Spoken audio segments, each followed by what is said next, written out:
પોલીસની જો ઈચ્છાશક્તિ હોય તો તે ભલભલા ગુનેગારોને પાઠ ભણાવી શકે છે। હાલ સુરતના અડાજણ પોલીસ મથકની હદમાં એક વિડીયો વાયરલ થયો હતો, જેમાં એક મહિલા અને એક યુવકને કેટલાક ઇસમો લોખંડના પાઇપ અને ફટકા સાથે માર મારતા દેખાઈ રહ્યા હતા। બેબસ મહિલાના કપડાં પણ કાઢી નાખવામાં આવ્યા હતા। શરમજનક આ દ્રશ્યો સુરતના અડાજણ પોલીસ મથકની હદમાં આવેલા નૂતન રો હાઉસની સામેથી આવ્યા હતા। ત્યારે હાલ આ મામલે મીડિયામાં ખબરો ચાલતા અને વિડીયો વાયરલ થયા બાદ આખરે અડાજણ પોલીસ દ્વારા 3 આરોપીઓની ધરપકડ કરવામાં આવી છે, જેમાં વિશાલ ઉર્ફે ગોટુ શિંદે, ચિરાગ શિંદે અને હિતેશ પોપટની ધરપકડ કરવામાં આવી છે।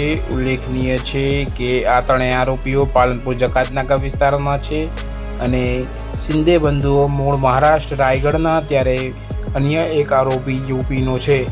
જોકે આ રીતે જાહેરમાં મહિલાને કપડાં કાઢી મારી અને સાથે આ પુરુષને માર મારી કારણ હાલ એવું બતાવાયું છે કે તેઓ માત્ર સામે જોતા હતા અને તેમાં આ માર મરાયો છે। જો કે બીજી ચર્ચા છે કે આ લોકો બુટલેગરો છે।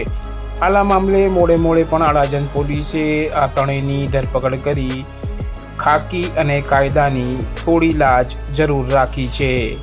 કેમેરામેન સાબિર અલી સૈયદ સાથે કાદિર શેખ, કર્તવ્ય ગુજરાત ન્યૂઝ, સુરત।